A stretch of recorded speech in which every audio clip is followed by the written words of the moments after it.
Nesse vídeo, eu vou mostrar para vocês qual é o objetivo do post, para que ele serve, como que a gente usa e algumas particularidades que ele tem, além de algumas diferenciações do porquê que ele é tão comumente utilizado. Para você não perder nenhum vídeo, lembre-se de se inscrever no nosso canal, deixar o joinha, compartilhar com os amigos e bora pro vídeo!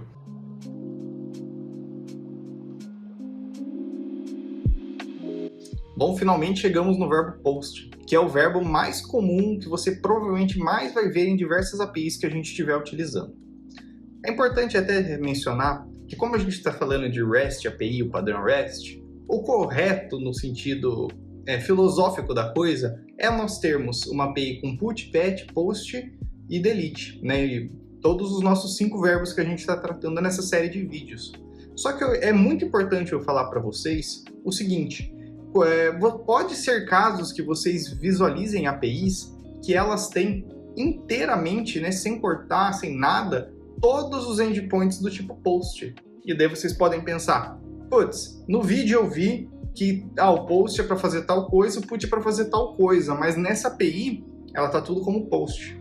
E realmente pode acontecer, porque post é o verbo mais, entre aspas, tá, genérico, assim, que é o mais comumente usado pelas pessoas. Então a maioria das requisições que vocês vão ver vão ser do tipo post.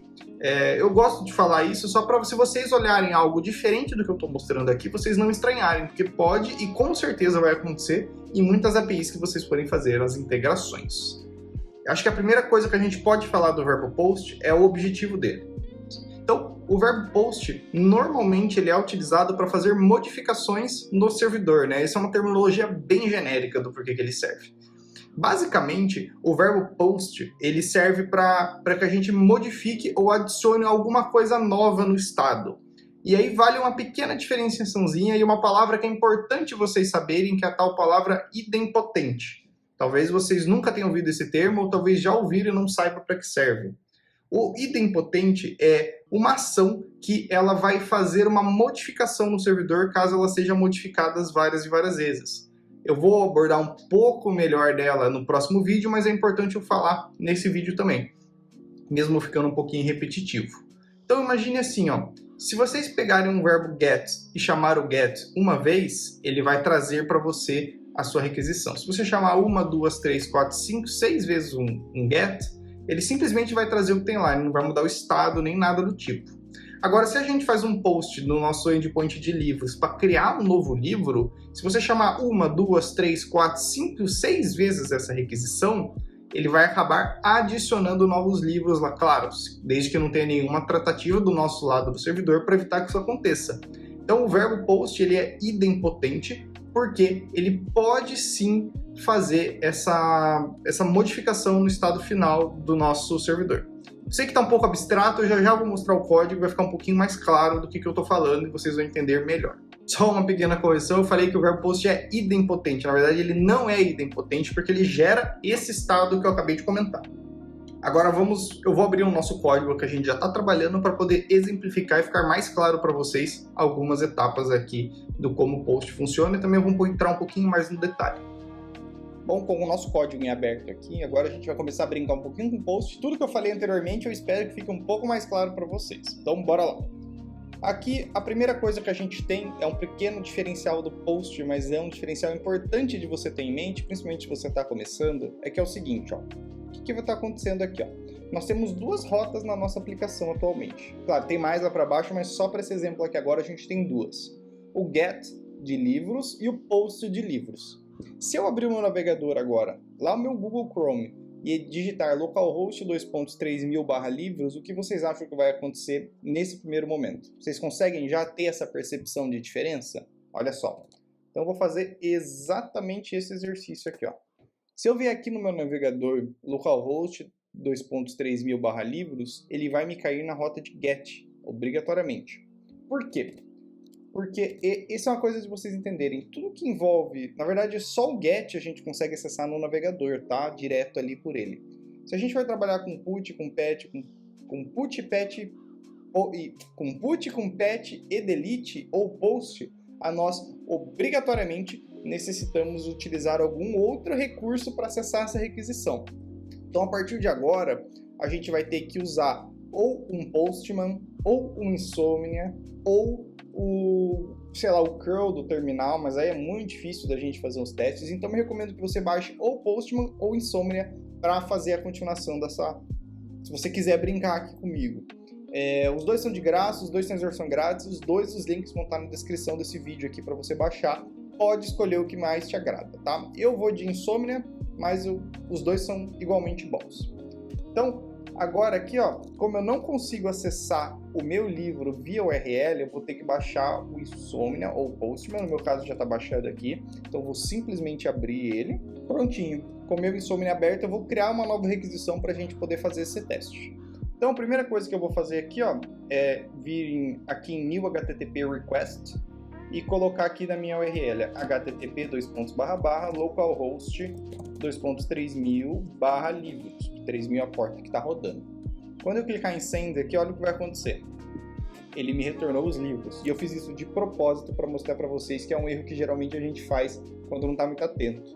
Aqui em cima, ó, ele está retornando no GET para a gente, ou seja, ele está usando por padrão o GET. Então a gente tem que trocar aqui de GET para POST. Aí sim a gente vai começar a visualizar as requisições do tipo POST. Então quando você está usando ou Postman ou Insomnia, repare que você tem que informar o verbo que você está utilizando. No caso aqui agora eu informei do tipo POST, e ele vai cair nessa rota aqui de livros do tipo POST e a nossa API vai começar a funcionar.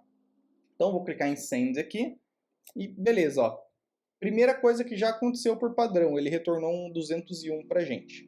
Então, normalmente, quais são os verbos mais comuns de retorno do POST? É o 200, 201 ou, de vez em quando, um 204. Se você não lembra, vamos só usar aquele truquezinho maroto que a gente já conhece, que é acessar o HTTP Cat, para que a gente consiga ver as coisinhas que tem aqui. Ó. É muito legal esse site aqui, eu uso ele todos os dias, né?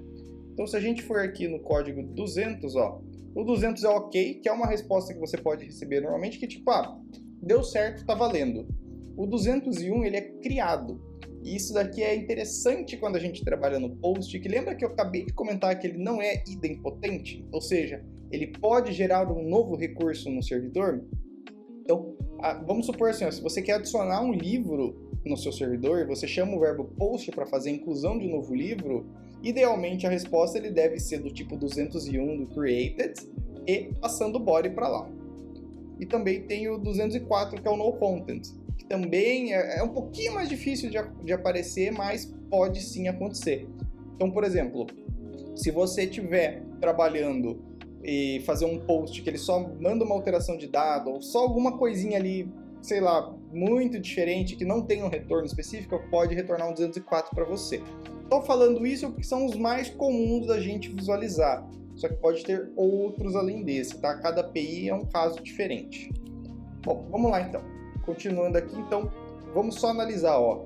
Quando eu chamei o meu endpoint de livro, ele já fez um created aqui, retornou um 201 e não adicionou nada aqui pra gente. Mas vamos dar uma olhada no nosso código pra gente entender o que está acontecendo. Vamos lá então. Eu caí aqui no meu endpoint de livros. E, na verdade, ele não deveria nem ter adicionado nada aqui, né? Porque realmente não tem nada. Vamos só ver se ele tá... tá, peraí. Se eu falar aqui para ele me retornar um status 204 sem nada aqui, ó, vazio. Só para a gente testar, para ver se isso daqui tá realmente acontecendo. Agora ficou até um pouquinho esquisito. Beleza. Tá, funcionou. Vamos lá, então. Estou retornando 204 e ok. Vamos fazer o nosso endpoint de post aqui para já começar a explicar para vocês. Então, o que o post ele tem a tendência de ser? É uma adição, uma modificação, né? Mas é mais adição de alguma coisa. Então, ó, reparem que o nosso back-end hoje, né? Eu estou simulando um banco de dados, porque o nosso objetivo não é entrar nesse detalhe de banco de dados, nem de operação, é entender o post na sua essência. Então, eu estou falando assim, ó, que nossa aplicação hoje, ela tem na base de dados fake dela um livro do Senhor dos Anéis, do tipo fantasia, com 576 páginas. E é só isso que tem na nossa base aqui hoje. Então, o que o verbo post deveria fazer para o livro? Adicionar novos livros, certo? E é isso que a gente vai fazer, e para isso que o post serve. Então, a primeira coisa que eu vou fazer, e é aqui que a gente já vai ver um diferencial interessante das outras rotas, é Pensem assim, ó, se eu quero criar um novo livro, eu preciso informar para o meu back-end, para minha API, payload, vocês conhecem, vocês conseguem entender a terminologia de payload? Payload é um objeto, normalmente um objeto em JSON, que a gente manda para a API e a API espera receber esse payload e fazer alguma coisa com ele. Então é objeto de transição que manda geralmente do seu front-end para a sua API. E no post, vocês vão ver que no post, no patch, no put, no delete às vezes, tá? Delete segura aí. Vocês vão ver que mais no post, no patch e no put, a gente tem a maioria desse jeitinho que eu já vou explicar aqui, ó. Então é o seguinte, a gente vai querer criar um livro novo, vamos fazer ele mocado primeiro. O que a gente vai fazer? A gente vai simplesmente adicionar um livro nesse array e retornar ele no final para a gente testar, para ver se funcionou. Então, ó, vou chamar aqui, ó, de novo livro, que vai receber, calma lá, vou fazer assim primeiro, vamos ver o que o Copilot vai, ele já está querendo adiantar a nossa aula aqui, vamos lá, vamos fazer um bocadinho. Esse aqui vai de ID 2, aí o título vai ser, pode ser o Senhor dos Anéis 2 mesmo, do Tolkien, só vamos mudar a quantidade de páginas aqui, por, sei lá, 750, certo? E depois aqui ele vai adicionar no nosso array e fazer o retorno aqui para a gente do 201. Lembrando que o 201 é do tipo created, ou seja, eu vou informar que o meu novo livro foi criado e retornar ele logo na sequência. Então vamos ver o que aconteceu. Ó. Salvei, vou chamar o post aqui, cliquei em enviar, ele está pensando ali. Correu um breve probleminha aqui, não sei o que aconteceu, o meu servidor aqui, acho que ele deu um pauzinho, mas já voltamos aqui. Eu só reiniciei ele, iniciei de novo, voltou tudo a funcionar. Então vamos lá. Então aqui é o nosso novo livro, vou chamar o meu post aqui, e quando eu clicar aqui em enviar, o que aconteceu? Ele criou um novo livro e retornou pra gente, ó. ID 2, o título, a altura, a categoria, a quantidade de páginas. Certo? Vamos trocar para um get só pra gente ver se esse livro ele realmente foi adicionado. Posso trocar aqui para um get, o que eu espero? Eu espero que ele me retorne os dois, o livro 1 e o livro 2. E voilá, tá funcionando, ó. Então, vamos só entender o que aconteceu aqui, ó, que eu acho que é importante. A gente adicionou, chamou o nosso endpoint de post, e ele fez a adição de 1. E é por isso que a gente chama que ele fala que ele não é idempotente. Que é, quando é idempotente, não importa quantas vezes eu repita essa operação, ela sempre vai acontecer da mesma maneira. Por exemplo, se eu só chamar esse get aqui, ó, vamos lá, 1, 2, 3, 4, 5, 6, 7, 8, 9, 10, infinitas vezes, a resposta vai ser sempre a mesma. Mas não pensem que tipo, só a resposta mudou, já não é mais idempotente. Não é esse o caso. Mas significa que ele vai mostrar pra gente o que tem lá. Não vai ter alterações, não vai ter... se espera-se, né, na filosofia básica que não tem alterações. Agora, olha a diferença.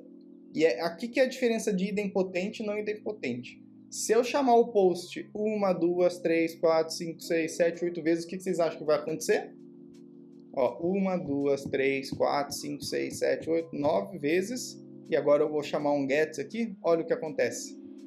Ele criou várias vezes. E é isso que é idempotência. É isso que, na verdade, vocês não precisam se preocupar com o que é idempotência. Eu estou reforçando esse tópico aqui que eu quero passar a mensagem para vocês, e acho que isso que vocês precisam entender, que o post, ele pode manipular o servidor, pode ter efeitos, entre aspas, colaterais, que gerem nova massa de dados. Então, é essa mensagem que vocês precisam ter.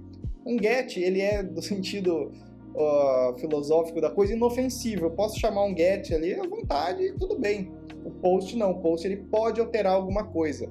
Claro que a nossa API deveria ter validações. Pô, se o ID já existe, se o livro já existe, retorna um erro, né? Como o nosso objetivo não é esse nesse vídeo aqui, eu estou ignorando isso, só estou mostrando os possíveis efeitos colaterais.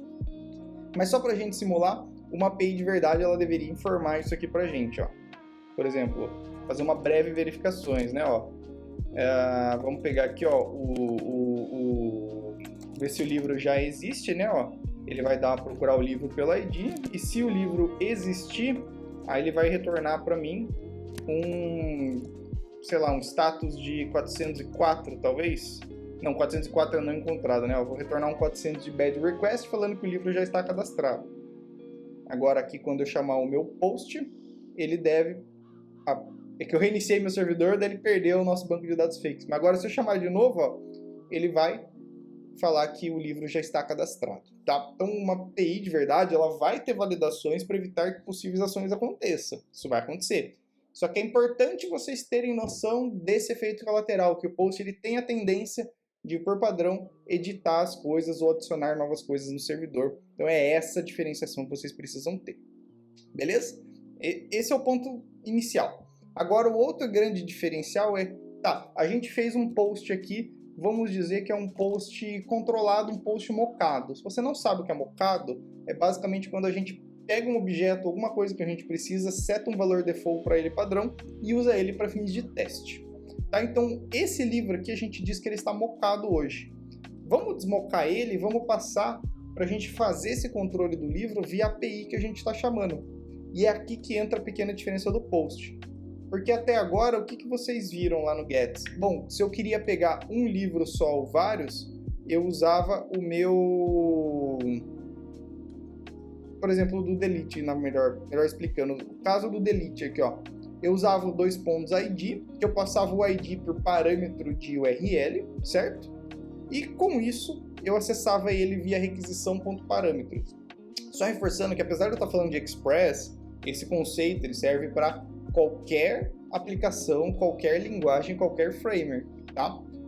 O REST API é uma coisa genérica. Se for C#, se for Java, se for JavaScript, tanto faz, o conceito ele vai se manter entre todos. Então, por exemplo, quando tem coisas na URL, a gente chama de parâmetros de URL, que são esses daqui que geralmente são separados por barra. Geralmente a gente coloca em UID e seguindo o padrão de REST, é sempre, por exemplo, o nome do recurso, no caso livros, barra o ID dele, significa que eu quero pegar o ID daquele livro. Ele sempre segue esse padrãozinho. Então, nossas requisições elas fizeram assim até agora. Só que imagine que você vai fazer a inserção de um novo livro e tivesse que passar esse livro via parâmetros de rota. Pô, ia ficar um negócio... mais ou menos, nem daria certo, tá? Mas só para simular o que eu tô falando. Livros, barra ID, barra o ID do livro. Isso aqui não existe, tá, gente? Estou querendo mostrar para vocês a diferença. Aí colocar o título, barra o título. Autor, barra autor. Categoria, barra e assim vai embora. Pô, para 5 coisas até que daria pra gente fazer essa gambiarra aqui, mas não, de modo algum eu aconselho, tá? Então, a gente desbloqueia, a gente ganha uma nova funcionalidade quando a gente trabalha com post, que é um novo jeitinho da gente passar e recuperar informações, que é o que a gente chama o tal do body, que é o payload. Então, vamos desmocar isso daqui, ó. Vou adicionar, apertar Command X aqui para fazer a cópia dele, vou tirar esse mock aqui e eu vou pegar esse payload do body, ou seja, quem vai me passar esse payload é a minha requisição. Então, eu vou chamar aqui ó, de body, que eu vou receber do REC. Lembrando que REC é requisição e o body é o conteúdo dessa requisição, certo? Agora aqui eu vou só mudar aqui de novo o livro para body.id, só para manter a verificação que a gente já tem, certo? E aqui agora ele vai continuar desse jeitinho, ó. Vamos ver o que muda, o que vai mudar. Ó. Se eu fizer simplesmente chamar o meu endpoint de post aqui, o que vocês acham que vai acontecer nesse caso aqui agora? Vocês sabem me dizer? Vamos ver, ó. Ele deu um Internal Server Error. Tá, porque eu mudei a referência dele aqui agora. No caso, eu esqueci de trocar esse novo livro aqui, ó. Só para manter a nossa referência, vamos trocar. O novo livro vai receber o body em vez de ser aquele mocado que a gente estava trabalhando antes. Beleza, ó. Criei um novo aqui e ele retornou uma chave vazia. Eu chamei 1, 2, 3, ele retornou o livro já cadastrado. Se eu vier aqui no Get, o que será que acontece? Ó? Olha só. O que será que está acontecendo? Você sabe me dizer?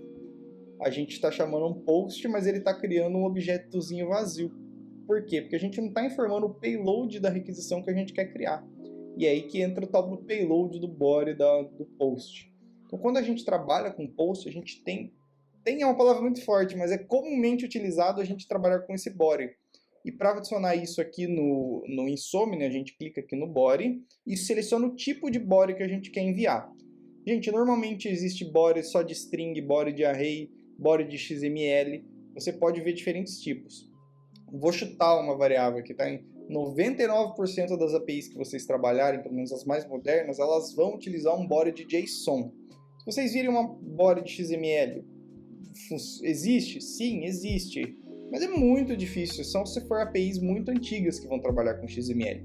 99% vai ser o JSON, o método de padrão assim que a gente trabalha. Então eu vou clicar aqui no JSON, ó, ele até habilita um campo para mim. E agora eu vou pegar o meu livro aqui e vou adicionar lá no meu post. Aqui ele já deu um vermelhinho aqui, um erro, que ele está falando que esse JSON não é válido. E quando a gente trabalha com JSONs, a gente tem sempre que colocar as aspas, tanto nas chaves quanto nos valores. Ó. Então vamos só arrumar esse cara aqui. Ó, beleza, tirar a última vírgula, agora é um JSON válido. Beleza? Não temos mais erros. E agora o que vai acontecer? O payload que a gente passar aqui no body é o payload que o nosso servidor de mentira vai receber e adicionar no nosso banco de dados mentiroso também. Então vamos fazer o seguinte, ó, esse daqui ele tem que me retornar que o ID 1 já está cadastrado. Vamos só ver se a nossa validação está funcionando. Mandei e ele adicionou 200 ok, ó. Ele não deu erro. Beleza, vamos já investigar esse caso aqui que ele deveria não ter deixado, ó. Então, ele vai procurar lá nos nossos livros se o livro.id existe no underline novo livro.id. Não sei porque não funcionou, porque aparentemente a lógica está correta. Peraí, deixa eu só reiniciar o servidorzinho aqui. Deixa eu dar um get aqui novamente. Ah, é porque eu estou chamando get, não post. É por isso que eu não chamei a rota errada. Foi por isso que não foi, tá? Então, ó, get, agora eu vou dar um post. Sempre atento, ó, reparem que eu faço esse erro de chamar o verbo errado. Não foi proposital, mas é importante para mostrar para vocês. Tomem cuidado no verbo que vocês estão chamando. Já me aconteceu inúmeras vezes de eu estar, cara, por que isso daqui não está funcionando? E eu estar chamando simplesmente o verbo errado, porque isso dá diferença. Agora eu vou chamar o post, eu espero receber a mensagenzinha de validação. Beleza, livro já cadastrado. E agora que se eu mudar aqui para o 2 e adicionar um outro livro, por exemplo, O Senhor dos Anéis 2, aqui só para ficar fácil, e colocar 750 páginas, o que será que vai acontecer? Ó, olha só, ele criou um novo livro baseado no body que a gente informou e retornou para nós o nosso livro criado. Agora, se eu vier aqui no get e pedir os livros que estão na nossa base, ó, ele retornou, eu já tinha criado sem querer, né, antes, mas ele criou 2 aqui para mim. Então, eu vou trocar para post de novo, criar o 3, o Senhor dos Anéis 3 com 111 páginas. E enviei, ele retornou para a gente, deu do status 201, normalmente é o que vocês vão ver, mas pode ter muito 200 também, certo? Retornou o status 201 aqui para mim, vou tocar para get, e quando eu clicar aqui, vai ter o 1, 2 e o 3. Então, pessoal, o que é importante vocês perceberem disso que eu acabei de mostrar? Com o post, a gente desbloqueia esse novo modo, que é o modo, vamos chamar aqui de passar dados por payload, por body, coisas que no get e no delete a gente não tinha. No delete até pode ter, mas não é tão comum, tá? Outra coisa importante de vocês terem em mente, vocês podem ver livros assim como igual os parâmetros que a gente trabalhava anteriormente. Só que não é comumente utilizado. Por que eu falo comumente? Porque tudo que eu falo aqui não é escrito em pedra. É uma convenção que tem a tendência de seguir essas regrinhas. Mas não é obrigatório, tá? Por isso que vocês podem ver post. Mas normalmente as URLs que tem post, elas não contêm parâmetros de URL, nem query parameters, porque você pode acabar passando tudo no body. Eu reforço, tá, pessoal? O que eu estou falando não é uma regra e não é 100% dos casos, é só uma convenção. Então, se você vê um post que tem parâmetros de requisição, pode seguir normal, porque não vai ter problema nenhum. Tá? Vou dar um exemplo de um caso bem comum. Você precisa adicionar o livro e vincular esse livro ao usuário. Como que você poderia fazer? Existem 2 jeitos só para exemplificar aqui o que eu estou tentando explicar. O primeiro jeito que eu consigo pensar em mente é, bom, se eu tenho que adicionar um livro para um usuário, eu posso passar o meu usuário aqui no meu body, por exemplo, o user ID aqui, que vai ser o user ID do, sei lá, ID 10. correto? O que ele tá enchendo o saco aqui? Bom, não sei, mas tudo bem, não tem problema. Eu só tô... Ah, faltou fechar aqui, ó. O user ID do 10. Então, isso daqui, o meu back-end, o que ele faria, ó? Ele pegaria o user, tô só simulando, tá? Só para explicar para vocês. O user. Na verdade, o body.userid. Aqui, beleza? Peguei o user ID, daí eu vou lá, vou procurar o meu user, achei o meu user aqui na base, agora eu vinculo esse livro ao meu user na sequência. Essa é uma das opções. Outro jeito assim, pô, eu não quero misturar o payload do body, do tipo livro, eu quero só enviar o livro e só enviar o user. Eu posso fazer assim também, eu posso criar um payload que tenha, por exemplo, uma chave de user aqui, daí eu passo aqui o ID dele, ó, fica até mais simples, ID 10, e depois aqui eu passo um payload de livro. Agora eu pego todo esse payload aqui e coloco aqui, ó. Pronto, agora eu consigo diferenciar. Quando eu precisar pegar o user do body, eu vou pegar diretamente por aqui. Quando eu precisar pegar o livro, eu vou pegar diretamente por aqui. Mas pô, eu quero passar o user, ó, livros, user, passar o user ID aqui como parâmetro de rota. Daí eu tiro tudo isso e deixo só o payload do livro aqui no body. E o user eu passo por parâmetro. Posso fazer? Pode fazer. Nesse caso ficaria assim, ó. A gente pegaria o user pelos parâmetros, né, que eu chamei de user underline ID, e o body fica diretamente aqui. Por que eu estou mostrando isso para vocês? Porque não existe um jeito certo de fazer. O que eu recomendo? Bom senso. O que melhor se adequar ao seu caso de uso, segue. Se eu puder te dar uma dica, pô, vocês devem estar meio agora, pô, tem jeito certo, mas não tem jeito certo. Se eu puder dar uma dica para vocês de como que vocês podem organizar o seu post, mano, é uma dica, tá? Não é que vocês têm que fazer isso, é só um norte. O que eu recomendo fazer se vocês estiverem na dúvida? Evita colocar parâmetros de URL aqui, tenta deixar sempre o mais clean possível e coloca todos os dados que vocês precisarem no body, tá? Essa é uma dica bem básica ali que serve.